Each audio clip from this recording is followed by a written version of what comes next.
네, 안녕하세요. 원용석입니다. 오늘도 원용석의 진실정치 애청해 주셔서 감사합니다. oneoped.com, wonoped.com 에도 많은 방문 부탁드립니다. 원오베드가 무슨 뜻이냐? 예, 원용석 저죠. 제 오피니언 그리고 에디토리얼 사이트라고 보시면 됩니다. 예, opinion editorial. 예, 그리고 럼블, Truth Politics. 채널 이름이 Truth Politics입니다. 예, 거기서도 제 영상 보실 수가 있습니다. 그래서 Larry Elder, 캘리포니아 주민 소환 선거 9월 14일에 열립니다. 그리고 우편 투표 이미 실시 중이고요. 그래서 Larry Elder, 공화당 후보 중에서는 제 친구이자 라디오 진행자, 27년 동안 라디오 진행을 한 레리 엘더가 압도적으로 1위를 달리고 있습니다. 그래서 어제 LA 한인타운 방문했어요. 예, 방문하기 앞서서 제가 이제 인터뷰 신청을 했었는데 뭐 얘기하다가 그 한인 사회 전체를 위해서 이렇게 나오는 게 좋다는 그런 의견이 나왔습니다. 그래서 이렇게 그 행사도 어제 크게 가졌어요. 예, 그래서 여러 언론이 찾아왔습니다. 예, 한인타운 모 식당에서요. 어제 미셸 박스틸 의원 지금 사진 이렇게 오른쪽에 계신 분입니다. 예, 미셸 박스틸 캘리포니아 48지구 연방 하원 의원이 함께 회견장에 참석했습니다. 미셸 박스틸 의원은 레리 엘더라고는 뭐 20여 년 동안 알고 지낸 사이였고, 예, 뭐 박스틸 의원님의 그 딸이 예전에 레리 엘더 밑에서 이렇게 인턴으로도 일을 했고요. 레리 엘더가 많은 제자를 그 후배 양성을 상당히 활발하게 했죠. 예, 뭐 벤 셔피로도 있고, 캔디스 오원스도 있고, 뭐 미셸 말켄, 뭐 여러 아주 유명 보수 논객 내지 뭐 팟캐스터 이런 분들을 많이 배출했습니다. 뭐 스티븐 멀러도 있고. 그리고 그 진보 좌파 인물들을 보수로도 많이 이렇게 전향시킨 인물로도 유명합니다. 데이브 루벤이 있죠. 예, 남가주에서 활동하는 뭐 미 전역으로 유명한 사람이지만 데이브 루벤 원래 진보 농객인데 지금은 이제 메인스트림에서는 우파 농객으로 치고 있습니다. 본인은 자기가 스스로 이제 그 올드스쿨 진보라고 그러는데요.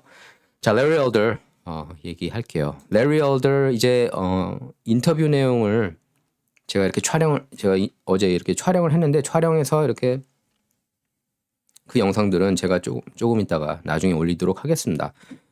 요점들은 제가 이제 한국어로 정리를 해드릴게요. 예, 워낙 뭐 말을 잘하는 사람입니다. 제가 볼 때 아마 미 전역에서 토론 넘버 원일 거예요. 레리 엘더가 토론 실력에서. 그거는 뭐 캔디스 오웬스도 역시 그렇게 얘기를 했습니다. 예. 입을 열면 이렇게 준비된 원고 하나 없이 이렇게 각종 데이터와 통계 자료 그리고 연구 자료 결과가 레리 엘더 입에서 이렇게 술술 나옵니다. 그래서 이렇게 얘기를 했어요. 팬데믹 기간 동안 캘리포니아주 그러니까 가주 영세업 3분의 1 영세업소 3분의 1 문 닫게 한 유섬을 리콜해야 된다. 이렇게 강조했습니다. 캘리포니아주 영세업소 3분의 1이 영원히 폐업했다. 한인 비즈니스를 다치게 한 것 역시 게빈 뉴섬이다. 그를 반드시 리콜해야 한다. 이렇게 얘기를 했습니다. 이건 저랑 이제 좀 이따 이 그 회견 이후에도 개인적으로 좀 이런저런 얘기를 했는데 그때도 재차 강조했습니다. 이 점을요. 그래서 엘더는 1992년 LA 폭동 때부터 이슈마다 한인 사회를 옹호해온 지한파 후보라고 할 수가 있겠습니다. 이렇게 얘기를 했어요. 나는 인종 이슈로 표몰이를 하고자 하는 사람이 아니다. 레이스 베이팅이라고 표현하거든요. 레이스 베이팅 하는 사람이 아니다. 그렇게 얘기를 했습니다. 그러면서도 이제 LA 폭동은 주류 언론 메인스트림 미디어의 편향 보도와 흑인 사회 피해 의식 그리고 시기심, 한인 사회를 향한 시기심. 그 흑인들이 이제 일자리 많이 리코스토어 같은 경우 한인들한테 많이 이렇게 내줬다고 합니다. 근데 부지런했대요. 근면하고 한인 사회가 그걸 어떻게 당해내느냐 이거죠. 그래서 한인 사회의 그러니까 흑인 사회의 피해의식 및 시기심이 한인 사회에 비참한 타격을 안겨준 사건으로 보는 게 정확하다 이렇게 밝혔습니다. 4.29 폭동은요. 그래서 이렇게 얘기를 했어요. 나 역시 흑인이지만 인종이 중요한 이슈가 되면 안 된다. 지금 인종 카드를 끄떡하면 꺼내 들고 있지 않습니까? 민주당 애들이 뭐 버락 오바마부터 그 버락 오바마는 급진 좌파 그 극좌 중에 그 극좌 인물이에요. 버락 오바마. 메인스트림 미디어에서 자꾸 커버해서 그렇지. 버락 오바마나 뭐 조 바이든도 완전 급진 좌파 인물이고 이제는 자꾸 레이스 카드를 꺼내듭니다. 인종 카드를요. 뭐 게빈 뉴섬도 마찬가지고 낸시 펠로시도 마찬가지고 문제 많은 민주당원들입니다. 인종이 중요한 이슈가 돼서는 안 된다. 진실이 중요한 거다. 그건 난 트루스 텔러다 이렇게 얘기를 했습니다. 진실을 얘기해야 된다 이 얘기입니다. 진실을 얘기해야 개선점이 보이는 거죠. 진실을 얘기하지 않고 가짜 정보만 퍼부었고 예? 잘못된 내러티브를 퍼부으면은 주민들, 국민들을 오도하는 겁니다. 소수계 우대 정책 이건 이제 제가 회견 현장에서 질문한 건데요. 레리 엘더한테 그 폭동 이슈하고 소수계 우대 정책, 소수계 운태 정책, affirmative action 이슈에 대해서도 반대한다고 했습니다. 레리 엘더는요. 그러니까 이건 흑인 사회에도 악영향을 미치고 있다고 그랬어요. 엄청난 악영향을요. 한인을 비롯한 아시안 사회가 총체적으로 피해를 보고 있다고 이렇게 얘기를 했습니다. 그러면서 이 정책은 affirmative action, 이 정책은 흑인 등 다른 소수계에도 역효과를 주고 있다고 그렇게 지적했습니다. 시간과 노력을 아무리 많이 쏟아붓고 성적이 아무리 좋아도 자기가 가고 싶은 대학, 그러니까 단지 인종 때문에 특정 대학에 입학하지 못하는 것은 인종차별, 그게 바로 인종차별이다 이렇게 지적했습니다. 그러면서 우대정책 혜택을 받은 흑인들의 대학 졸업률이 상당히 낮다. 그러니까 흑인들이 혜택 받고 예를 들면 하버드, 예일, 스탠포드 이런 좋은 학교에 들어가도 이제는 꼭 좋은 학교인지 모르겠습니다. 완전 급진 좌파로 만들고 있지 않습니까? 학생들 세뇌시켜서. 어쨌든 그런 그 흑인들이 들어가도 거기 대학 졸업률이 상당히 낮다는 사실도 언론이 간과하고 있다고 비판했습니다. 그 흑인들이 들어가는 건 다 알지만 졸업 제대로 하는지는 잘 모르잖아요. 제대로 못한대요. 하긴 합니다. 예를 들면은 그 affirmative action 수혜자가 이제 버락 오바마 아닙니까?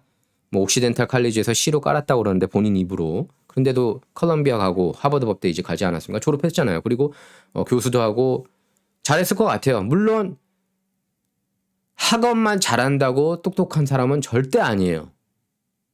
오히려 그 쉬플 무조건 이 현 시스템에 복종하는 경향이 있기도 합니다. 근데 전반적으로 졸업률이 낮다는 거예요. 저도 affirmative action에 있어서는 그전에도 여러분께 얘기를 했지만 저는 좀 50대 50이고 예 그랬거든요. 이런 흑인들도 좋은 대학 가고 그래야 되는 거 아니냐. 그리고 한인인을 비롯해 아시아는 공부 이렇게 노래를 부르니까 좋은 학교 가는 건데 흑인 가정은 뭐 기본적으로 이제 지금 현재 70%가 아버지 없이 그렇게 크고 있지 않습니까? 흑인 가정은요. 그러니까 그런 환경이 아니고 그런데 엘더가 아주 좋은 지적을 했어요. 졸업을 못한다 흑인들이. 졸업을 하게 해야 되는 거 아니냐 이 얘기입니다. 그러니까 affirmative action에 대해서 고민을 하게 했습니다. 저한테는요. 그래서 이 얘기를 했습니다. 대놓고. 피부색 때문에 좋은 학교를 나온 뭐 좋은 교육을 받은 그런 의사 치료를 받고 싶냐? 아니면 정말 실력이 좋은 의사의 치료를 받고 싶냐? 이렇게 반문했습니다. 그러니까 자기가 이렇게 치료받을 때 그런 의심하기 싫다는 거예요. 예를 들면 어떤 흑인이나 뭐 다른 피부색이 와가지고 백인이 아닌 뭐 아시안이 아닌 그런 의사가 오면은 의심을 하게 된다는 거죠. 현 시스템 때문에 이 사람은 그냥 affirmative action, 소수의 우대 정책으로 이렇게 의사된 거 아니야? 이렇게 의심할 만하죠. 뭐 시스템이 이러니까. 그러니까 그 affirmative action 문제점을 아주 제대로 짚고 있습니다. 레리 엘더가. 예, 그래서 저도 affirmative action을 조금 찬성하는 편이었는데 예, 생각하게 되더라고요. 예, 흑인 졸업생이 오히려 적고 역효과가 있다는 그 얘기 때문에. 예. 그리고 시간당 최저임금에 대해서는 레리 엘더는 0.00달러 주장했어요. 그 0.00달러가 그냥 너네들은 돈 받지 마 이 얘기가 아니에요. 메인스트림 미디어 보면은 마치 그거를 주장하는 것처럼 얘기하지만 그게 아니라 더 우대하는 그런 정책입니다. 그러니까 소수계하고 그러니까 그 빈곤층이요. 그러니까 자유 경제 시장에 맡기는 게 답이라고 했습니다. 이렇게 얘기를 했습니다. 경제학의 기본이다. 노벨 경제학상을 수상한 밀턴 프리드맨 유명하죠. 예, 90몇 세에 돌아가셨고 밀턴 프리드맨을 비롯해서 몇 년 전에 뉴욕타임스 경제 칼럼니스트이자 역시 노벨상을 수상한 파울 크루그맨도 최저임금이 낮아야 한다고 그렇게 밝혔다고 전했습니다. 물론 파울 크루그맨은 그 이후로 180도 바뀌었어요. 뭐 급진 좌파 인물이잖아요. 뭐 연준 달러 찍는 거 좋아하는 인물이고 파울 크루그맨은 제가 볼 때 분명히 이건 제 생각입니다. 위에서 이렇게 푸시를 하는 것 같아요. 예. 파울 크루그맨 그 주장하는 내용들 보면은 완전 기득권을 위한 그런 이제 칼럼니스트가 됐습니다. 근데 그 전에는 제정신이었을 때는 최저임금이 낮아야 한다고 주장했습니다. 밀턴 프리드맨도 그렇고 파울 크루그맨도 그렇고. 그러면서 뭐 특히 이제 한국 한인 언론들 뭐 해외 언론인들도 뭐 일본도 마찬가지고 뉴욕타임스 우상화하지 않습니까? 예, 신격화하고 파울 크루그맨 많이 좋아해요.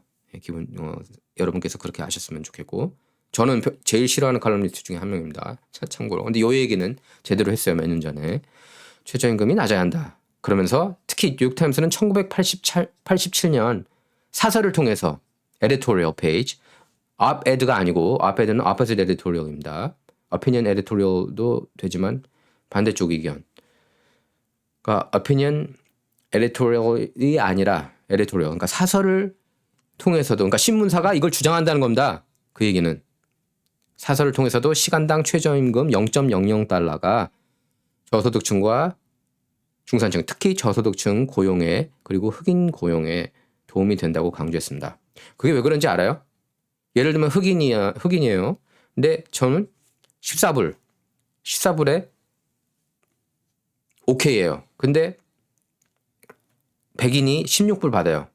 그러면 흑인을 더 고용한다는 거죠. 네? 무슨 얘기인지 아시죠? 그러니까 백인은 나 14불 받고 일하기 싫어. 그러는 동안에 흑인들한테 기회가 많이 간다는 그런 얘기를 하고 있습니다. 이건 이제 현실적인 얘기예요. 뭐 그게 옳고 그르냐 그걸 떠나서 당장 일자리가 많아야 되니까. 근데 흑인들이 지금 고용률이 전반적으로 낮잖아요. 그러니까 그런 문제를 해소할 수 있다는 겁니다. 그리고 이렇게 10대들이 특히 최저임금은 10대 아닙니까? 흑인 10대가 사실 많이 힘들잖아요. 흑인 사회. 일자리를 가지면서 좋은 길로 인도할 수 있다는 그런 얘기도 했습니다. 이 얘기는 개인적으로 했어요. 그러면서 이제 레리 엘더는 이게 전혀 충격적이지 않은 그런 경제 논리인데 그런데 그동안 메인스트림 미디어가 이런 기본적인 경제 이슈를 제대로 짚어오지 않았기 때문에 사람들이 이런 기초 경제 지식을 모르는 거다. 이렇게 비판했어요. 언론들을. 뭐 학계도 마찬가지고. 근데 경제학에서는 다 이걸 알죠. 예, 교수들이. 그러면서 이렇게 얘기를 했습니다. 미국에서 최저임금이 낮을수록 10대 흑인 고용 기회가 10대 백인보다도 높았다. 이렇게 얘기를 했습니다. 그래서 오히려 흑인 고용률이 더 높았대요. 예전에는. 이렇게 최저임금이 높지 않았을 때는. 최저임금이 낮을수록 흑인들의 경쟁률이 높아진다는 겁니다. 이 얘기는 설득력이 있어요. 그럼 범죄도 낮아질 거라고 보거든요. 그러면서 엘더는 최저임금 정책은 흑인 사회에 많은 피해를 줬다. 이렇게 비판했습니다. 제가 뭐 여러 가지 질문을 했는데 뭐 따로도 좀 얘기를 했고요. 레리 엘더하고.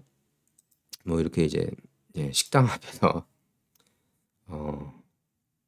얘기를 했는데 현재 캘리포니아 의회는 상하원 모두 민주당이 3분의 2 이상을 차지하면서 슈퍼 다수당을 구성하고 있습니다. 슈퍼 머조리티. 엘더에게 공화당 주지사로서 당신이 할 수 있는 게 별로 없지 않느냐 이렇게 물었어요. 사실 저 알면서도 그냥 물어봤습니다. 근데 할 수 있는 게 있어요. 많아요. 엘더는 그렇지 않다. 이렇게 여러 가지 옵션이 있다고 했습니다. 그러니까 주지사로서 비상사태 선포를 통해 다양한 정책을 펼칠 수 있다고 했는데요. 일례로 일반 개발업자들이 가주 환경 보전법, 그러니까 CEQA입니다. California Environment Quality Act예요. 가주 환경 보전법. CEQA 때문에 주택 개발에 상당한 어려움을 겪고 포기하는 게 부지기수라고 합니다. 그러니까 CEQA 때문에 노숙자도 많다는 논리를 펼쳤어요. 레리 엘더. 그 말은 맞습니다. 이렇게 얘기를 했습니다. 이미 가주 의회는 캘리포니아 의회는 억만장자들한테는 예외 조항을 적용하고 있는데 나는 일반 개발업자들한테도 그러니까 regular developers한테도 CEQA, California Environment Quality Act, 가주 환경 보전법을 지키지 않아도 되는 예외 조항을 적극 활용해서 주택 문제를 해소하고 노숙자 문제를 완화할 거라고 강조했습니다. 이 CEQA가요 진짜 못된 게 사크라멘토 킹스, NBA 사크라멘토 킹스 새 구장 만들 때는 예외법 바로 적용해 줬습니다. 억만장자라서 뭐 뒤에서 또 백을 썼겠죠. 근데 왜 일반 개발업자들한테는 못 살게 하느냐 이 얘기입니다. 주택이 많아야 주택 가격이 낮아지고 그렇죠? 노숙자도 숫자가 적어질 수 있습니다. 맞아요. 그러니까 엘더의 어젠다가 맞습니다. 그렇게 해야 돼요. 근데 그렇게 하지 않기 때문에 주택이 별로 없는 거고 지금 캘리포니아 주택 평균가가 80만 불이라고 그러잖아요. 너무 비싼 거 아니에요? 그리고 자꾸 타주로 이주하고 있고 물가가 비싸니까. 타주도 별로 안 좋아한다고 그럽니다. 캘리포니아 주민들이 온다고 그러면은 좌파주로 만들까 봐. 엘더가 이 점도 지적했어요. 그러니까 이걸 모두 해소하기 위해서는 CEQA를 손대야 된다. 이건 주지사가 그 비상사태를 선포해서 그러니까 노숙자 비상사태 선포해서 이렇게 고칠 수가 있다는 겁니다. 그리고 커미셔너 임명도 할 수 있고 또 교사들도 정말 게을러 터진 교사들은 해고해야 된다고 그렇게 얘기를 했습니다. 교사 해고가 너무 적대요. 연 2.2명밖에 안 된다고 그럽니다. 캘리포니아가. 근데 이거는 문제가 있다 이겁니다. 경쟁심이 없어서 교사들이 나태하다고 지적을 했어요. 공교육이 그래서 무너지고 있다고 얘기를 했습니다. 그리고 마스크 의무화, 백신 의무화 바로 서명 통해서 그러니까 주지사 취임하는 첫날 그냥 바로 없애버리겠다고 그랬어요. 그거는. 그리고 셧다운은 영원히 없을 거라고 얘기했습니다. 그 어떤 일이 있어도. 영세업자들 피해보게 하는 일은 없을 거라고 얘기를 했고 그리고 작년 셧다운도 최악의 셧다운이었고 50개 주 중에서 캘리포니아가 최악의 그러니까 가장 가혹하고 야만적으로 셧다운을 했다고 비판했어요. 그리고 그거는 미국 역사상 가장 큰 오점이 될 거라고 얘기를 했습니다. 경제 이슈에 있어서 셧다운한 건. 특히 캘리포니아. 네, 엘더 후보 여러분께서 잘 지켜봐 주시기 바라고 투표 지금 우편 투표 이미 실시 중인데 신중한 선택 해주시기 바랍니다. 자, 원용석의 진실정체는 좌와 우를 말하는 시간이 아니에요. 옳고 그름만 논하는 시간입니다.